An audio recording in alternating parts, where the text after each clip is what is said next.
好，我们看到对岸的解放军今天清晨宣布了，福建舰通过台湾海峡来进行相关的科研试验，还有研究的工作。不过在前一天日本就已经发现到福建舰现身钓鱼台，而且日方它的海上自卫队还派出了 P3C 的反潜机进行警戒跟监视那你也可以看到呢，海上自卫队是这么讲的，他说没有发现福建号有舰载机起降的迹象。那今天早上这一幕是从渔船的视角看到福建舰通过台湾海峡，您透过画面可以看到，这是海上在附近作业的一些渔民他发现了福建舰在它的周围出现于是用很简单的手机拍下来的画面。那你也可以看到呢，它的周围有安全区域，2架武直10中国大陆的解放军的这个武直10来护航。那透过像这样子的一个监视的画面，您可以看到福建舰它是从南往北走嘛，那它附近有很多作业的商船渔船其实某种程度也绕开了一定的这个航机让它来航行。那我们看到解放军当然他有说，这是正常的安排，不是针对任何的特定目标。有专家讲说，福建舰正式入列的日子越来越近中国，3航舰的时代指日可待。那当然，我们看到台湾的这个国防部是说，一切都在掌握跟监控中。而另外，我们再来看看呢，包括这个是来自于这个国际的媒体的报道，说中国已经投入巨资打造一支海上力量射程更大、速度更快的核动力潜舰的这个舰队。例如，目前正在研发的095型的核潜艇所以是下饺子嘛，我们大家其实都在讨论。而我们刚刚讲到直10是在护航这个福建舰的，可是现在有一个直20T 它有一个很清楚的画面曝光了这也是来自于军武迷来发布的。观瞄系统更先进可以挂载所有的型号的中国大陆产的导弹。而另外呢，这个画面呢，其实也是透过一些军武迷他们释放出来的。我们看到当然中国大陆的军力它的武器的设备透过93大阅兵的时候，外界可以一窥它的实力的1、2，可是真正的实力我们现在还不知道我们看到稀土武器化这件事情，在中美的贸易互卡脖子的时代，我们不断的在提。可是现在呢，包括南华早报就报道了，他说镓对于雷达技术非常重要所以呢，现在中国大陆控制了全球98%的镓的产量根本就是垄断嘛所以呢，这个美军或者是其他想要制造军武的这些厂商，其实真的是蛮费劲的对于这件事情呢，也打击了美国的雷达还有飞弹的技术。那美中的竞争不断的在进行，是现在进行式。川普到底会怎么应对呢？我们先来看看这个何立峰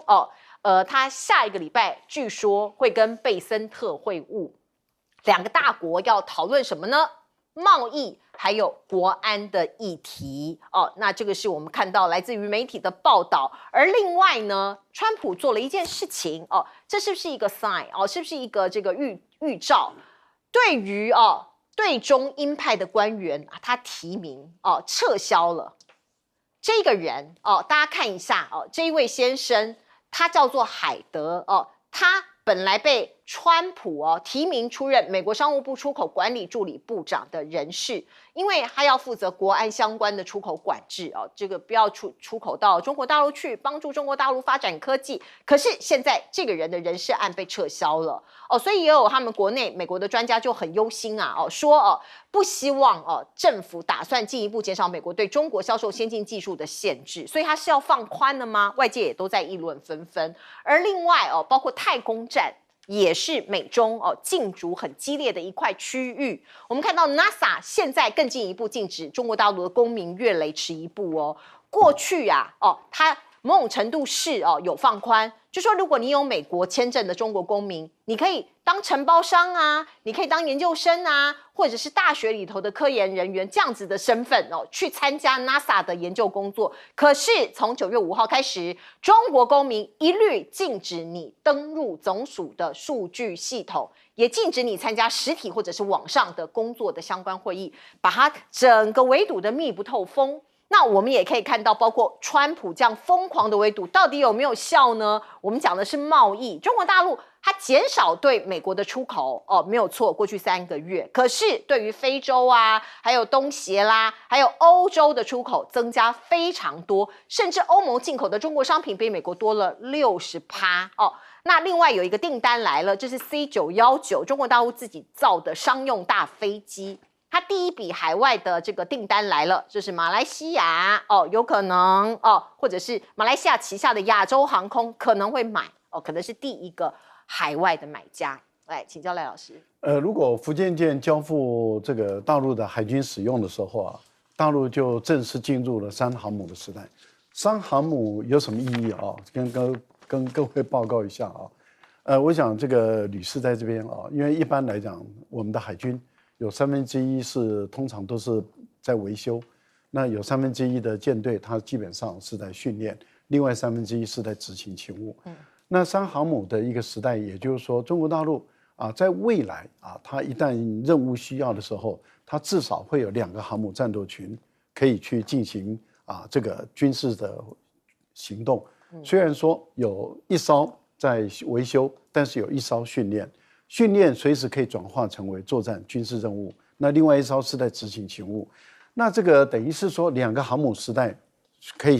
进行打击的这个意义在哪里？美国过去的打一场区域战争的时候，不管他对于阿富汗也好，或是对于伊拉克，或是对于中东的任何一个国家，他进行一场区域战争，甚至在奥巴马时代在南海，他本来也想对中国大陆进行一场区域性的在南海的军事冲突的时候，他通常展现出来的摆出来的架势就是双航母的战斗群的一个架势。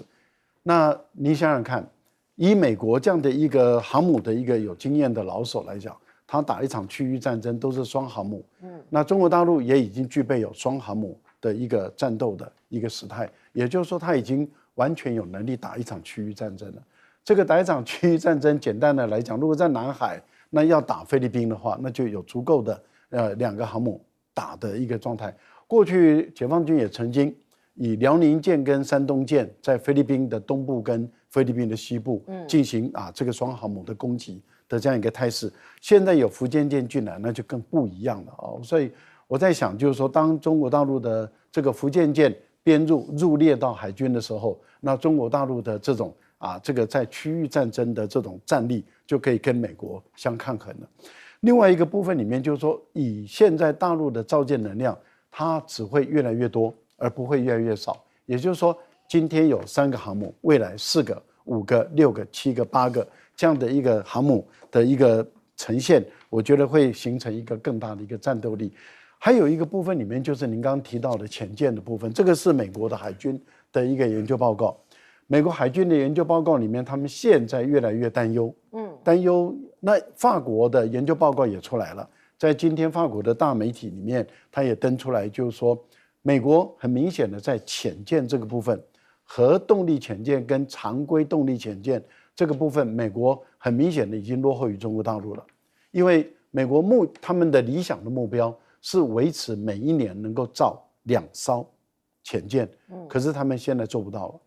他们现在只能够达到1.15艘左右，也就是说，远远距离它维持每一年制造2艘这个核动力潜舰的时代很远了。一方面是没有这个强大的造舰能力，2方面是这个国会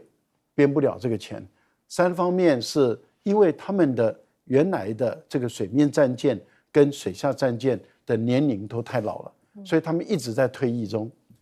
例如说雷根时代造的这个水面战舰，当初造太多，所以他们现在陆陆续续的都在快速退役，因为雷根时代到现在已经40几年了，这个当时造的那一批的战舰都要退役了，那怎么办？因为现在水面战舰的能力不够，水下战舰的能力也不够，所以等于是青黄不接的时代来临。美国出现海军的青黄不接，而大陆正是如火如荼的，而且是最成熟的造舰能力跟造舰能量，一直在这个像下饺子一样一直在下的情境下，所以美国跟法国他们不约而同的，同样的都观察到这个海军的实力的对比，形成了一个反差的时代来临。这个是让这个北约的国家感觉到焦虑，就是因为中国大陆的大海军时代已经开始来临了。它实力上已经有消长，差别很大。是，来请教舰长。我们看到啊，刚刚那个赖老师特别跟我们讲有关于双航母的状况。那其实去年的10月的时候，我们就已经看到，这个辽宁舰跟山东舰，它已经是双航母的这一个进行这个photo exercise， 也就是拍摄的演练啊。那它把所有的舰载，也不是所有啦，它把它的舰载机以及它的这一个打击群全部拍一张，就跟美军经常在这个菲律宾海拍的一模一样啊。那我们讲到说这个航空母舰打击群啊，其实最重要的从来就不是航空母舰本身，而是它的舰载机以及它旁边的打击群。那我们看到这一个有关于福建舰的本身啊，那它现在呢从5月27号，它完成第8次海试之后，到现在已经108天了。那这个期间，它其实没有进行任何的出海活动，意思是什么？意思也就是它的海试应该已经告一段落了。那接下来，它就是在准备那个交付部队，就是成军啊。那这一次呢，我们看到它通过台湾海峡哦。不过，我们从对岸网友的这一个也是微博上面，我们看到一件比较特别的事啊。以前所有的这个解放军的军舰，包含航空母舰啊，那它都是在中线以西的部分。可是这一次，福建舰它是在中线以东的位置，当然偏的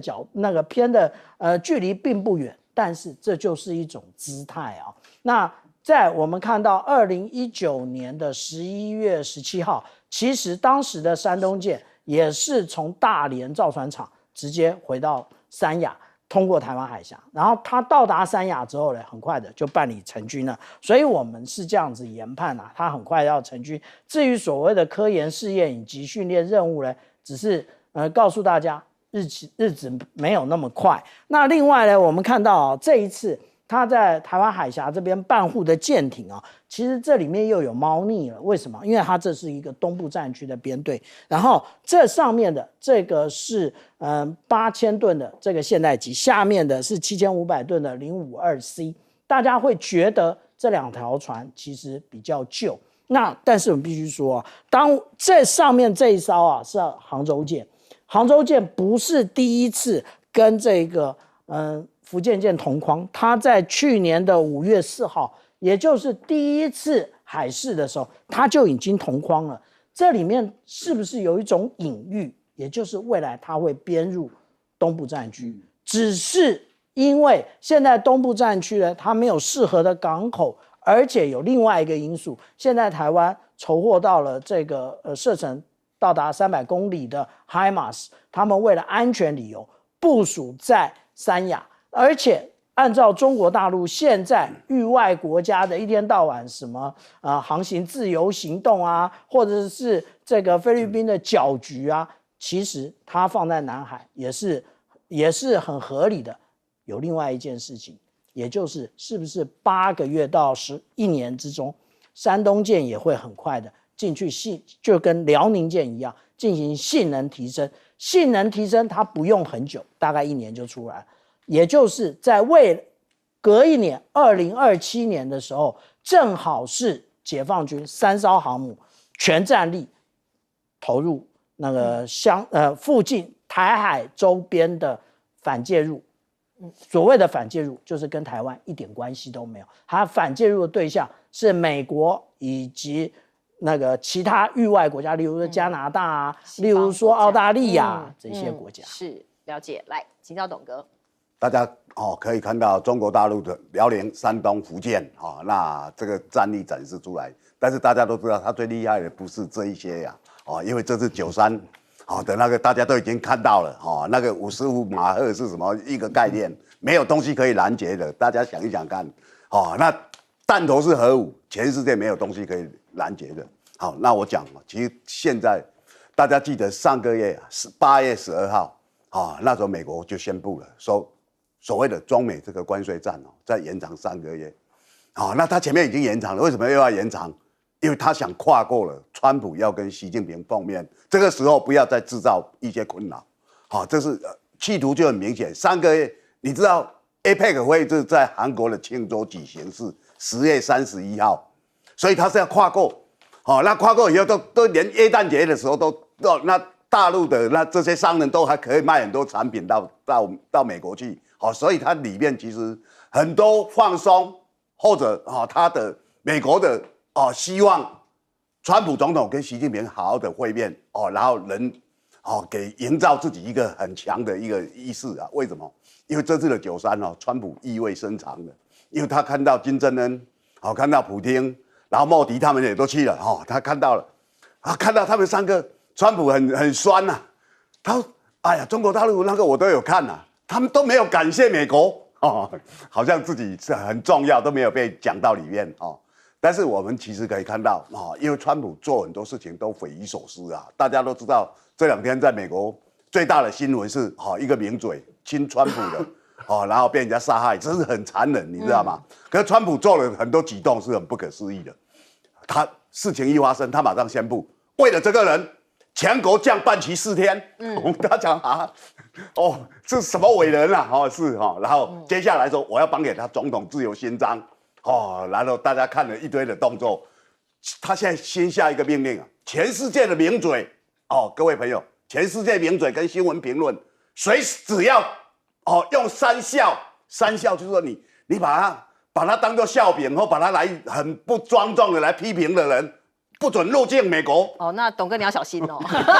小心评论，不能笑，这种裁决不能笑，对，不能笑。美国政府正式宣布，你知道他们开始在收集全世界哪一些国家的哪一些名嘴，所以我们要用很严肃的心情。对，或哪一些媒体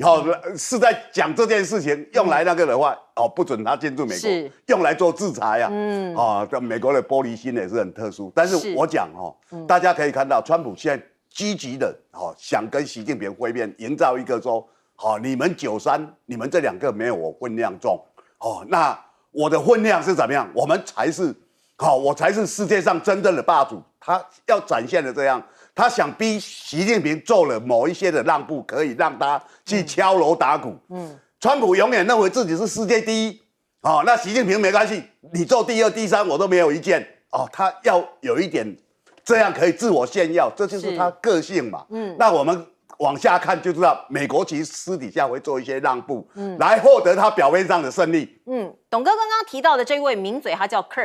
柯克那他是川普的政治盟友，某种程度他就是 Mega 派的拥护者。他31岁，蛮年轻的很不幸的被枪杀身亡。我们看到《时代》杂志今天出现的最新的刊物的封面是血红色的滤镜，上头大字写着 Enough 够了意思是说，现在美国的政治动荡或是互相仇恨，可能像是这样子的一个事件会变成催化剂，推动更多的民众走向极端像是美国的媒体 Political 也评论说，这种政治暴力的循环像这种死循环反复上演，已经变成一种令人毛骨悚然的美国仪式所以当然是不好的事情。可是川普真的是这个不断的像董哥刚刚讲的，宣布全国降半旗4天要来悼念他，并且还要追授 Cook总统自由勋章。而且他怎么说呢？他很悲伤的说，这位年轻人 Kirk 31岁，他原本可以成为美国总统结果现在殉道了，或者是说被枪杀了他非常有才华，他是自由的捍卫者要下令全国降半旗4天。而且真的他说如果有人敢为这个柯克之死叫好，或者用一种讪笑的语气去评论的话，吊销你的签证，把你赶出美国那美国国务院还鼓励举报你发现你的邻居，你发现你的这个同学，你的朋友在讪笑柯克，这个 Kirk， 你可以去举报，这个很可怕。好，那我们要用个很严肃的心情来讨论这件事情。那我们再来看看 FBI， 因为他们要抓这个凶手嘛，有一些影像公布了。这凶手看起来也蛮年轻的，戴着一个帽子，还有一个墨镜说是这个人的背景可能不单纯呐，因为他身手矫健会飞檐走壁从屋顶跳下来这个大概一层楼高的这个角度，他就立刻这样跳下来，从这边这样跳下来所以呢，可能是职业杀手，他们还悬赏10万美金要把这个人给逮到。那另外我们看到呢，除了美国境内的动荡在中东也一样，还记得吗？前几天这个引起大家非常的哗然的一件事情我们看到纳坦雅胡去攻击卡达派了10几架战斗机去把一个这个楼给炸毁了。那可是他炸毁这些所谓哈马斯的领导人，他们正在跟卡达的安全官员在讲这个和平啊，或者在讲要释放人质的事情啊。基本上卡达是一个调停者，你公然跑到人家家里面去轰炸人家所以他们当然很生气啊。他说你以色列的行为是国家恐怖啊，纳坦雅胡的做法扼杀了人质的任何希望，并且破坏了和平的机会，必须被绳之以法。他们在讨论人质要不要被放出来，跟哈马斯讨论，结果你把人家给炸死，这些人质可能永远出不来了。好，我们再来看美国媒体怎么讲。他说，卡达遭到空袭之后，以色列公司被禁止参加杜拜的航展，作为惩罚，因为杜拜航展即将这个登场。那经济学人也痛批美国和以色列是区域的新乱源，这不乱搞嘛？所以中东权力版图大洗牌所以我们来看一下这些海湾国家已经这个安全上面的考虑可能要重新思考了，因为过去美国是保证这些海湾国家的安全，现在它没有办法保证了。另外，在中国的助力下，我们看到沙特阿拉伯正在崛起为太阳能的发电大国，因为这个地方在沙漠嘛这个太阳能很大所以现在他们有一个转型，试图减少对石油产业的依赖。来请教赖老师。川普的担心在台湾我觉得是过虑了，因为我们台湾基本上就是师者为大嘛，我们很少说，我们的文化不会说去讪笑、谩骂、攻击、批评那些已经往生的人，我们基本上不会这样做。但是川普的这样的一个做法，基本上就是一个极端性的做法，这个极端性的做法就会引起了反作用力我觉得民主政治最根本的精神跟特质应该是包容，也就是我们可以容纳不同的意见。我们常常讲嘛，就是说我跟你的意见不一样，你的讲法我都不同意，但是我保留，我让你有完全表达的自由跟安全跟权利嘛。这个就是我们常讲的，就是说我可以不同意你的意见，但是我必须要让你有讲话的机会。可是我觉得现在的民主政治的发展刚好都已经走向相反了，越来越不包容动不动就拿屠刀要去砍人，用司法去迫害，然后造成台湾的民众对我们的司法不再信任等等，我觉得都越来越不包容，那越来越走极端，越来越走极端，我们看到暴力的事件就层出不穷了。尤其在美国，如果他们的政治一直在走极端，一直在不包容，一直在走这种暴力，我个人认为这个美国真的是已经乱了。现在的情况是，川普被在竞选期间被射击，对差一点死亡。坦白讲，那个不是儿戏，他是真的是运气很大，差那么一点点，他根本没有活路，就爆头了。对，就爆头了。那这位年轻人他就没有那么幸运了我们看的影片反复看了，坦白说，这个真的是枪手是很准的，所以合理的推断是受过非常严谨的训练。那能够有这么严谨的训练，要不就是这个我们讲的这种某种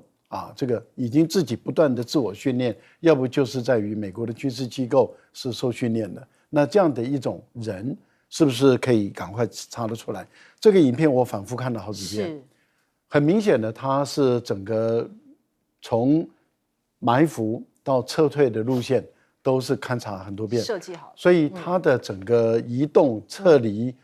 现场，它是非常的流畅，然后包括他的每一个动作，然后这么高的楼，他跳下去没事。对，那这个是身体非常的矫健，而且当他往这个沙坡往这个小山坡在跑的时候，一旦有行人过来，他马上减速。对，然后最后很从容的离开，然后混入人群。对，完全没有让当地的人感受到他有不一样的感觉。是，也就是说，他整个路径都是经过稠密的筹划。我们现在不晓得是孤狼还是团体还是组织，这个部分里面，美国要尽快破案，因为要弄清楚到底是怎么一回事，不然的话，我觉得《纽约时报》的推论是合理的，会蔓延。没错，没错，这个是很不好的事。FBI 现在已经公布了这个凶手的图像，并且悬赏10万美金。我们先进一下广告。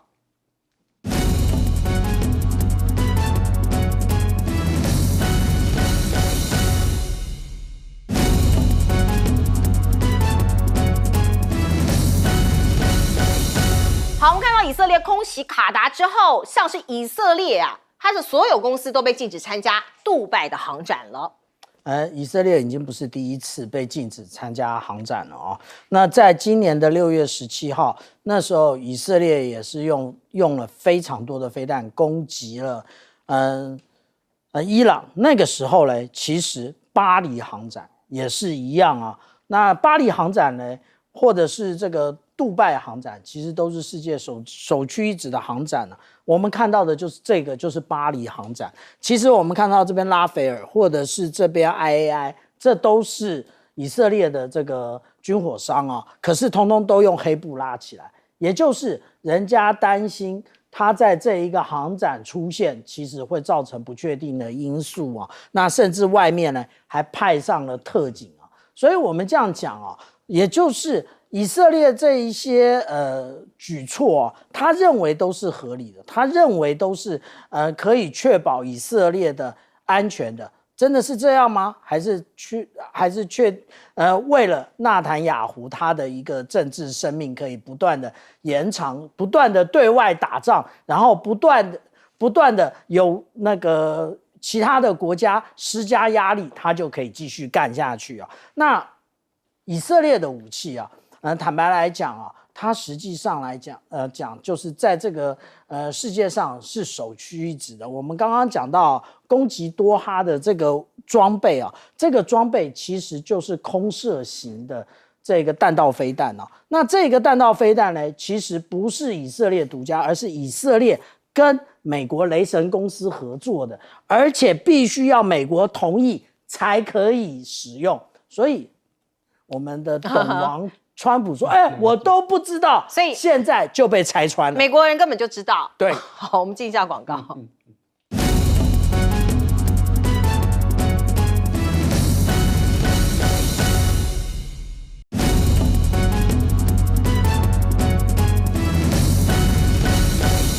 好，请教董哥怎么看中东的动乱？各位朋友，今天在美国来讲是911，大家记得那个日子吧？双子星哦，那时候死了多少人？2996个人啊，那都无辜而死啊。那大家看那么残忍的画面哈，其实在全世界现在的残忍画面非常多。好，大家看以巴战争哦，他们为了对付哈马斯，在加沙走廊做了到6月10号的统计死了55104人哦，就是被以色列杀死的人就有这么多。所以怎么样杀人都是很残忍的，包括美国这个名嘴，他这个都是非常残忍的，你都不应该去鼓励去那个，大家可以看到都应该很悲悯，但是你可以看到哦，我们看到很多政治人物他的态度就是不一样啊。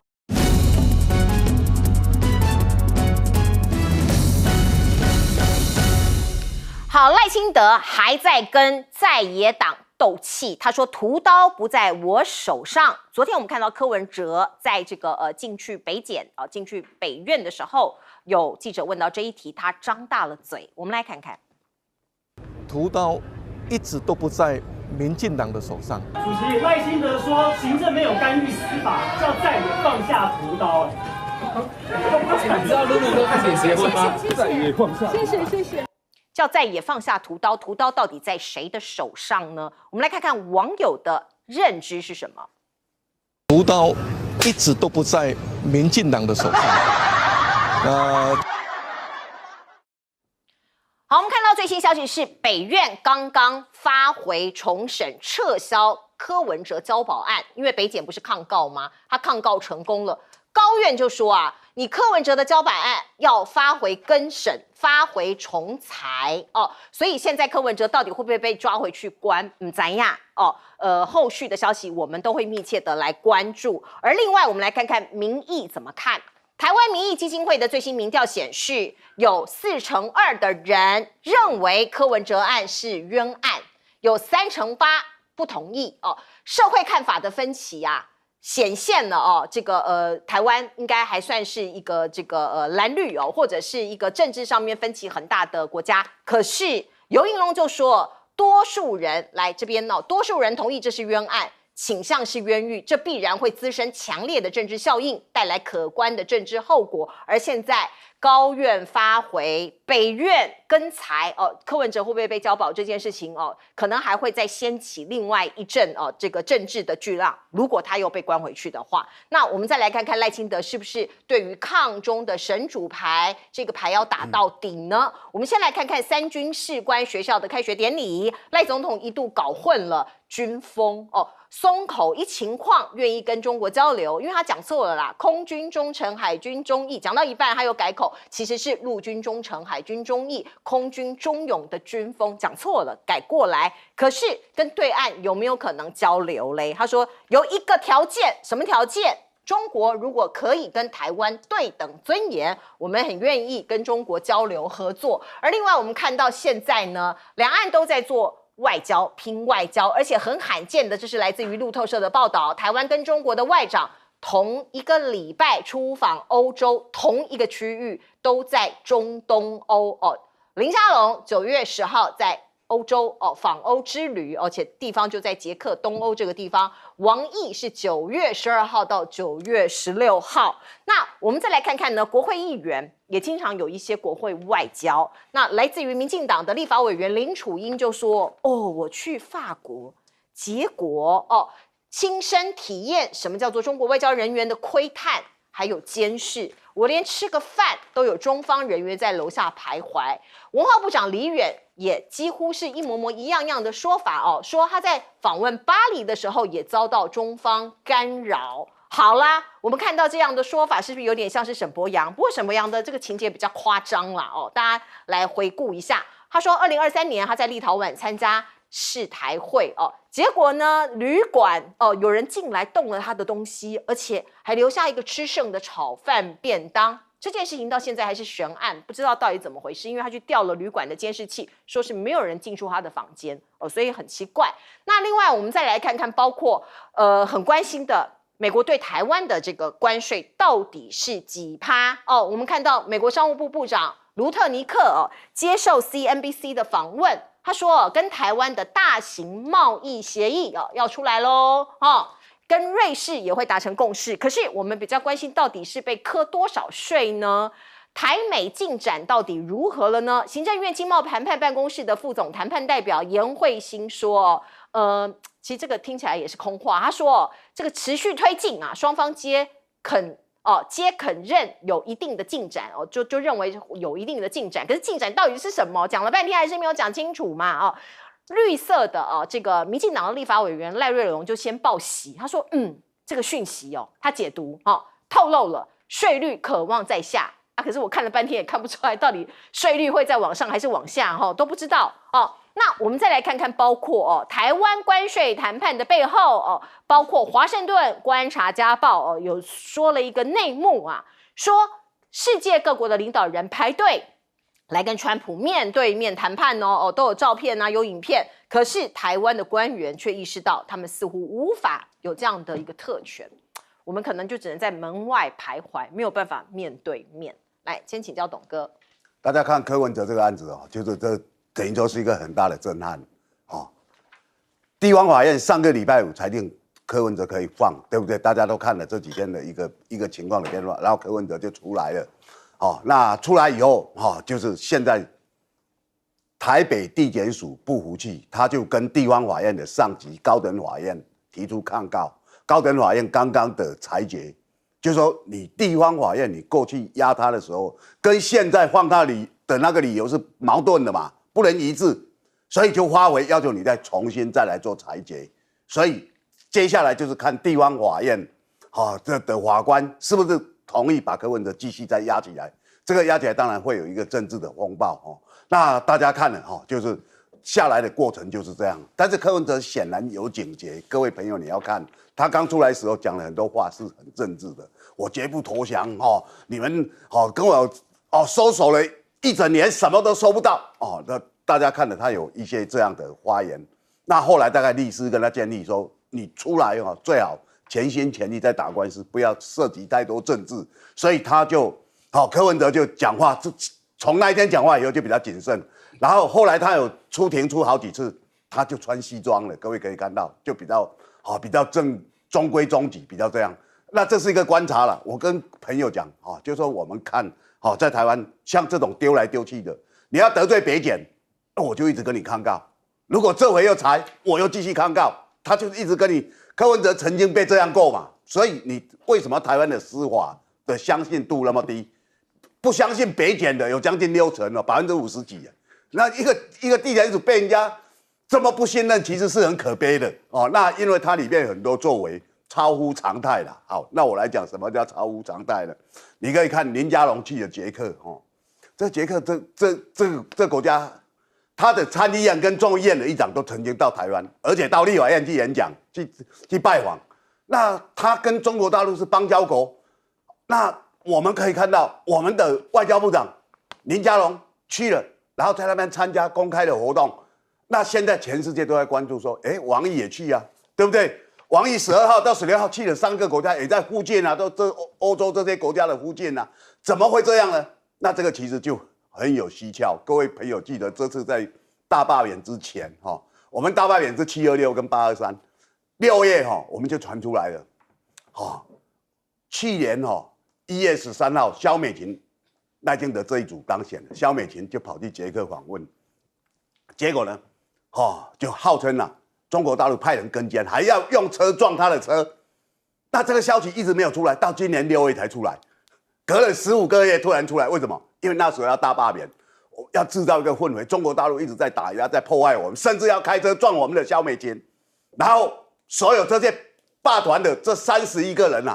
31个团体因为国民党要被罢了，有31个团体，纷纷出来要求国民党，你们这31个人给我表态，你们是支持共产党这样做，还是你们应该在国会我们通过一个谴责案？那国民党这些人不为所动然后他们就说，你看。到现在7、8次都有被国民党拒绝来做这个谴责案的表决。好，那我跟各位讲以我自己的观察，我觉得这案子根本不是这样的为什么？这个就是要丢出来做筹码的。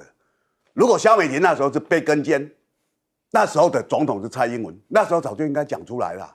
对不对？那以现在的科技，因为他说那是捷克的军情局告诉我们有一个报纸登嘛。这种我告诉你，这些国家的报纸很容易，你会写出一些东西那写出来就是我要出口转内销的嘛。所以你可以看到这种操作，包括林楚茵说我在法国被跟监，你怎么知道不是《镜周刊》在跟你？是吧？对不对？沈伯洋说，我出门就有一个照相机，那是大家都知道，摩托车很多人都会装这种。如果那个监视的嘛，对不对？都会有嘛。行车记录器对啊，所以很多人都不懂。那不懂你就把这东西讲了，自己很重要。中国大陆都在跟监我，那我其实不太相信那不太相信。你如果真的捷克的军情局他出来证实，可以你拿出影片给我看你拿出影片，以现在的科技一定有影片嘛。萧美琴，中华民国副总统当选人去那里。他全程会有维安有时候东西不管有没有怎么样，一定有被录影到嘛。现在什么东西都会有录影来作证，对不对？那我觉得说这些东西，它就是要制造一个氛围。这个氛围就是说，你看我们跟中国大陆现在又开始，他们在跟监我们，他们在做怎么样的事情？那这个情况其实对台湾来讲，我觉得没有必要因为我们每天枝枝节节都在做跟中国大陆的缠斗。对台湾来讲，最重要就是关税，没有错。卢特尼克讲的是一样，他讲的重点在哪里？我告诉各位，他先警告韩国说，韩国你只有接受的份，因为日本已经接受了，他的内容在这里，日本已经接受，你已经没筹码了，你韩国现在就给我接受，大家有没有看到他的态度多强硬？3天前他把韩国在美国工作的那些人抓一堆，一整飞机送回去，态度很强硬，这些都是一个政治的动作，你知道吗？他说你们可以，你们这些非法外劳可以不用回去。韩国总理，你打个电话给我就可以了。你那时候跟我讲一下，这些人就不会被遣送。这些人将近500人，你知道吗？非法的，而且他们这家公司是去美国投资，花很多钱，结果美国把他们的工人说你们是非法，把你送回去。所以他在讲什么？他讲就是，韩国都这样了，你只能听话。那台湾呢？台湾除非你拿多少钱来投资，绝对是这样的。因为瑞士被我们克39%，他同意在这边投资一家黄金的那个精炼的提炼的公司，所以台湾下来一定要承诺一个很大的东西。是，来，谢谢董哥。接下来赖老师。赖清德现在的困境是在于他每天说什么就被笑什么不管是年轻人自己做的哭舍啊，或者是这个新媒体，或者是任何，你会发现现在的情况是赖清德他每天出来讲话，然后就被嘲笑，这代表什么？代表他的威信完全消失了，完全台湾的年轻人也好，老百姓也好一般的普罗大众也好，都认为赖清德你不具备有领导力，你不具备有威信，你已经是一个跛压的一个总统。虽然你还在位置上，但是我们瞧不起你。我觉得这才是最可悲的事。原因在哪里？原因就是去年选举刚结束，选完了以后，我们看到国民党成为第1大党，然后民进党成为第2大党，赖清德就要全盘翻桌，所以推动第1次跟第2次的大罢免，2次都输。都输了以后，意思也就是老百姓认为说，你怎么可以推翻我去年的决定？你要否定我，所以我站出来更加的否定你。那一般来讲，在所谓的民主政治的运作中，也就是说，老百姓对你正式提出不信任案了，就我不信任你。那因此我打你的脸，打你的脸，按照民主政治的原则，这个推动者，也就是民进党也好，赖清德也好，还有那些推动者，他们应该要负责任的。那政治人物负责任就是下台一鞠躬，但是他还要在位置上，他说我负责，然后接着所有的媒体就问说，那你怎么负责？负责就是在位置上继续干总统。那老百姓就说原来是这个叫做负责啊。那以后每个人就说什么是我扛，什么是我负责？那负责怎么样？我继续当我的董事长，我继续当我的总经理，我继续当我的将军我负全责，但是我位置继续干，那这就是我负全责了，因为我要把事情做完嘛，我要把事情做好，我要把我的任期做完，所以他就被年轻人说原来负责就是官继续当，这个时候开始被嘲笑。你看他从开始被嘲笑到今天，我相信他明天还是会被嘲笑。他只要一出来讲话就被笑，任何讲任何话被笑，所以他要被笑到卸任为止。我觉得这样子一个总统已经当得很苦了那不过他不以为苦就好了。如果是我就觉得很苦了，因为当不下去了我每天都被年轻人笑，我真的当不下去。不过我觉得他这个人的优点就是，即使天天被笑，他还是好官自我当。我就想起我在当兵的时候这个有那个在部队里面常常有这么一句话流行的，叫做一皮天下无难事。原来皮到底就可以，这点还不错。你要一皮天下无难事，意思也就是我再也没有羞耻心，没有廉耻心，因为我要皮到底嘛这一点就是赖清德了不起。另外，这个您刚刚讲到萧美琴，您知道捷克是仇中反中的从行政部门到国会，如果他真的要被撞，那这个是大事。捷克绝对会想办法把这个事扩大，要欧盟出来仇中反中。结果捷克没有声音嘞，这一点就不对劲了嘛。那捷克的安全部门是吃素的他们的这些国安部门，他们的警方都是吃素的。萧美琴说我要被撞了，结果捷克竟然没有人出来负责任，没有人出来承认，那这点这个很有问题还有林楚英他们说沈伯洋说立陶宛也是仇中反中的，是已经降到那个代办的一个职务了。他的旅馆被有人侵入，而什么事都没有发生，没有证据，没有人去，这个也不合理吧？然后林楚英说他去巴黎吃饭，就有人跟监。你真是特务出身的，不然你怎么知道你是被大陆跟监了？大陆把他的身份证写在他的脸上，贴在上面，说我是中华人民共和国的特务，我在跟监你。不然你怎么知道他是跟监你啊？没那么重要啦，你们都没有那么重要啦。其实不要把自己抬高到这么高，没那么重要。是来请教舰长。其实我个人的感觉啊。也就是现在这个，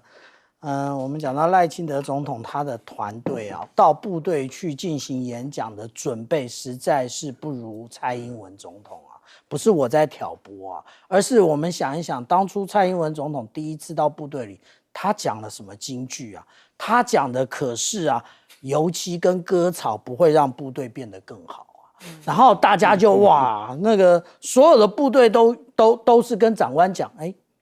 我们为什么一定要油漆跟割草？油漆跟割草呢？可是我们看到这个赖清德总统，他到这个3军的士官的新生，联合开学典礼啊，那去讲话，他讲的是什么？他其实一直在讲什么和平4大支柱行动方案，这个没有同理心啊，所以我就举出刚刚蔡英文总统讲的，你应该要可以编一编嘛，对不对？就是应该要那个把预算编好，我们大家才会好好的干嘛，对不对？你这个讲的你在讲的时候要打动别人，不然难道你是到部队里头去进行团结国家实讲的第5讲吗？那而且你讲来讲去，你讲说那个我们与民主阵营站在一起，大家有感吗？你真的有这种感觉吗？而且呢，他说在对等尊严的那个前提下，台湾愿意与中国进行交流合作，促进和平共荣。我们想一想啊，现在我们几乎就等于两岸像是中断一样，真正最受伤害的是大陆吗？还是我们台湾？我们有多少这一些餐厅，有多少这一些游览车的司机大哥，有多少的这一些这个领队导游，通通都在转业。然后也就是说，其实最受伤害的是我们啊，那应该我们赶快去跟人家谈啊。而且现在又讲到说，哎呀，我们的陆委会主委啊，那个进入美国国会，要不要先告诉我们大家，做这件事背后有没有经过游说？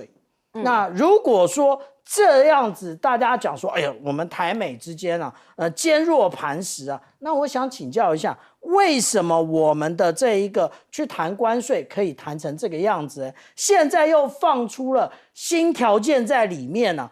那也就是232关税的部分呢、那我们又要投资多少钱呢？那我们是不是我们台积电要去设几个厂，或者有什么附带条件呢？那也就是台美的关系根本不像大家讲的坚若磐石，而是建立在钱的基础之上。